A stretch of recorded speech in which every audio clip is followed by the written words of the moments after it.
से केस कौन सी अदालत में चलेगा और साथ साथ उन्हें कौन सी जेल में मुंतकिल किया जाएगा, इस पर मजीद बात करेंगे। हमें ज्वाइन किया है वजीर मुमलिकत बराए कानून इंसाफ बैरिस्टर अकील मलिक साहब। बहुत शुक्रिया बैरिस्टर अकील मलिक साहब, आपने प्रोग्राम में ज्वाइन किया। बताएगा कि क्या फैसला हुआ है इमरान खान को शिफ्ट करने के हवाले से। BBC तो कोर्ट कर रहा है कुछ सरकारी जराए को, जो कहते हैं कि कुछ इदारों ने रिपोर्ट दी है पंजाब हुकूमत को, यह तजवीज़ किया है कि इमरान खान को किसी और जेल में मुंतकिल किया जाए।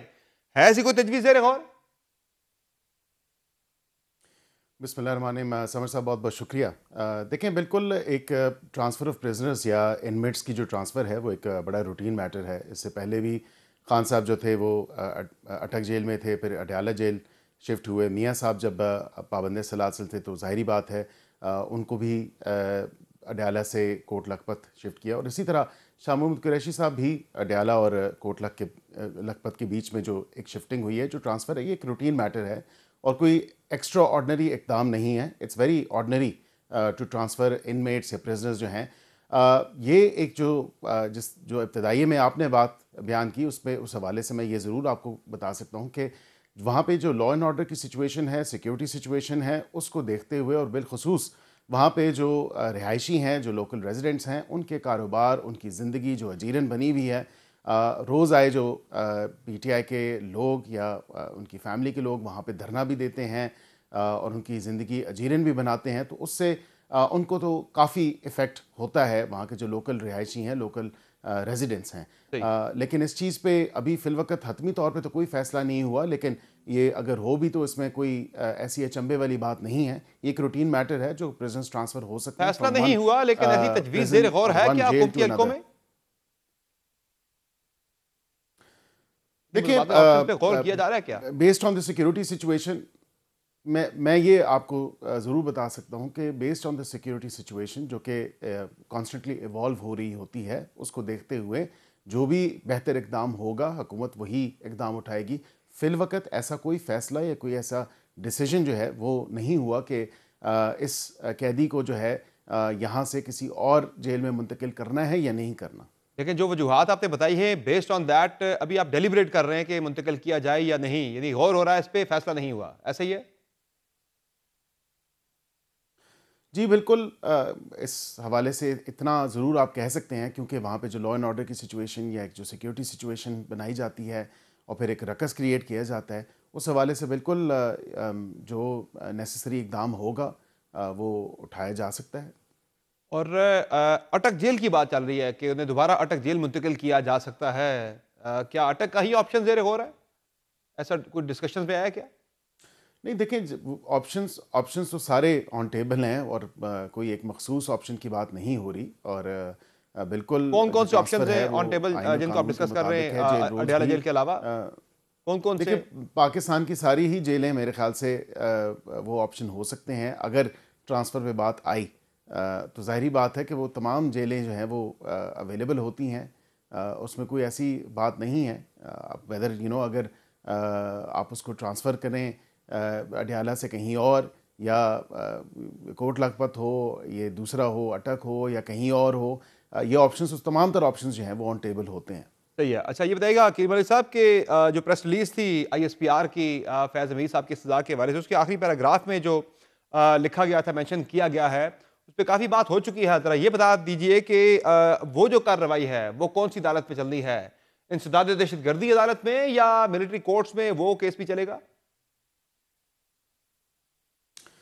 देखिए, एक तो लायक तहसीन और एक तारीख़ रकम की है। इदारे ने जो ख़ुद एहतसाबी का अमल शुरू किया है और उसमें इतना हाईएस्ट जो ऑफिसर है उस रैंक का उसको उसका एहतसाब हुआ है। He is been held accountable. और उस हवाले से फिर जो आप 4 लाइनों का जो आखिरी पैराग्राफ की बात कर रहे हैं, ISPR की जो प्रेस स्टेटमेंट है उस हवाले से जो मेन 9 के हवाले से और दीगर चीज़ें जिसका प्रोब ऑलरेडी ऑन गोइंग है। So this is an on going step और ये तमाम तर प्रोसीजर जो है वो चल रहा है। उस हवाले से जो भी शवाहिद हैं, जो भी नेक्सस जिसका जो कि अब खुल के सामने आ चुका है, जो फैज़ हमीद का और इमरान खान का जो एक नेक्सस था, इस हवाले से पॉलिटिकल इंजीनियरिंग के हवाले से बिलखुसूस अगर बात की जाए और उनकी आपस में जो तमाम तर being in cohorts with each other और ये तमाम तर चीज़ें प्लान करना और जिस वक्त वो वज़ीर आज़म थे जो इक़दाम उठाए वो आपके सामने है। इसकी एक ज़िंदा मिसाल जो मिलती है वो जब फैज़ साहब ने कोर उनके इदारे ने फैसला किया कि इनको कोर कमांडर जो है वहाँ पे सही। तैनात किया जाए पेशावर में। तो उस वक़्त आप देखें जो तमाम तर चीज़ खान साहब ने की और उन्होंने ये ज़िद तो पकड़ ली। दौरान सर्विस थे उन्होंने ना, कहा ये कि तो जी दौरान बिल्कुल सर्विस इनको वाले ट्रांसफ़र नहीं मामलात करना थे। चाहिए। क्या ये जो 9 जी, मई का दौरान मामला है देखिए और दोनों ये जो चीज़ें, 1 नवंबर दोनों 2022 में चीज़ें, एक लॉन्ग मार्च किया था दोनों पाकिस्तान चीज़ें। तहरीक इंसाफ में, वो कनेक्शंस भी क्या उसमें भी मिले कुछ चीज़ें ऐसी शवाहिद कि फैज़ हमीद साहब इन्वॉल्व थे उन तमाम मामलात के अंदर? देखिए ये मैं जहाँ तक मेरी अंडरस्टैंडिंग है बड़ी एक ब्रॉड बेस्ड इंक्वायरी और इन्वेस्टिगेशन है और वेदर बीइंग इन सर्विस या वेदर आफ्टर टेकिंग रिटायरमेंट, तो ये दोनों चीज़ें ही मैं समझता हूँ ये रिज़ाइन करने के बाद तो उनका जो है ये तमाम तर मामला दोनों तरफ से देखा जा सकता है और देखा जा रहा होगा ऑफ कोर्स, क्योंकि जो सज़ा उनको हुई है that in itself speaks volume कि उस वक़्त की उनकी एक्टिविटीज़ क्या रही हैं। उन 4 काउंट्स को अगर आप देखें और उसके बाद आप मई 9 के हवाले से देखें जो उनकी इन्वॉल्वमेंट है। और इसमें एक और मैं मिसाल ज़रूर आपके साथ शेयर ज़रूर करूँगा कि सही। क्या ऐसा पॉसिबल हो सकता है कि आप जैसे और मेरे जैसे आम शहरी हमें नहीं पता कि हसास इदारों की बिल्डिंग्स कहाँ-कहाँ वाक़ हैं, उनकी लोकेशन, उनके कोऑर्डिनेट्स क्या हैं। सही। ये ज़ाहिरी बात है कोई इंटरनल सपोर्ट ही मौजूद होगी जो शख्स इन तमाम चीज़ों से वाकिफ़ होगा, उसी ने ही तमाम तर वो 9 मई की जो कारस्तानी थी, अफ़सोसनाक वाक़या था, वो तमाम तर चीज़ें थीं जो कोऑर्डिनेट्स 200 से ज़ायद मकामात पे आप बेहक वक़्त अपने सही। लोगों को इंतशार फैलाने के लिए भिजवा दें, कोऑर्डिनेशन के साथ, केयरफुल प्रिसिजन के साथ, एक प्लानिंग के साथ, फिर वो अफ़सोसनाक वाक़या आप कैरी आउट करें, तो सही। ज़ाहिरी बात है कि एक कनेक्शन तो नज़र आता है बादिए नज़र में प्रिमा फ़ेसाए वो वाज़ेह तौर पे नज़र आ रहा है कि ये भी इन्वॉल्वमेंट उनकी और इस तमाम तर मामले में रही है। ज़ाहिर है फैज़ हमीद साहब फेस कर भी रहे हैं, उन्होंने आगे भी ज़ाहिर है फेस करना है। तो इमरान खान साहब के लिए आप इसकी क्या इम्प्लीकेशंस देख रहे हैं, कॉन्सिक्वेंसेस आप क्या क्या देख रहे हैं इस कार्रवाई के? देखिए this is already having a very vast far and wide reaching effects, जिसको कहते हैं ना दूरस्थ इसके नताइज और असरात जो हैं वो नज़र आना शुरू हो चुके हैं। और बिल्कुल इम्प्लीकेशंस तो उनके लिए मज़ीद मुश्किलात बढ़ी गई हैं इफ़ एनीथिंग, क्योंकि एक तो 190 मिलियन पाउंड का केस, उसमें सज़ा, फिर तोशाखाना 1, तोशाखाना 2, उसके बाद फिर 9 मई के केसेस और अब 9 मई में बिलखुसूस अगर आप ये चीज़ देखें तो ये जो सामने मंजर आम पे चीज़ आई है जो फैज़ हमीद साहब के हवाले से और उनके हवाले से उनका जो एक नेक्सस और उनका जो एक कनेक्शन इस तमाम तर चीज़ में वाज़े तौर पे सामने नज़र आ चुका है और उसकी इन्वेस्टिगेशन ऑन गोइंग है। तो अब उसमें क्या अनर्थ होता है, क्या चीज़ें फर्दर डेवलप होती हैं, ये तो वक्त के साथ जो इदारे के स्पोक्स पर्सन है वो खुद ही बता सकते हैं कि क्या क्या चीज़ें सामने आ रही हैं लेकिन being during a legal mind, investigation या बीइंग क्या वज़ीर सबूत मुमलिकत और बराए शवाहिद कानून जो और हैं वो इंसाफ, सामने आपकी आए। क्या जी। आपकी अपनी राय क्या है कि क्या लग रहा है इमरान खान के लिए इसके कॉन्सिक्वेंसेस क्या हो सकते हैं? ऑलरेडी वो जेल तो काट रहे हैं, इससे ज़्यादा क्या हो सकता है? देखिए 9 मई के हवाले से मैं समझता हूँ कि बड़ा एक तमाम तर मामला जो है वो वाज़े तौर पे ये कोई it's not a light thing सही और है। ये कोई आम सी चीज़ नहीं है।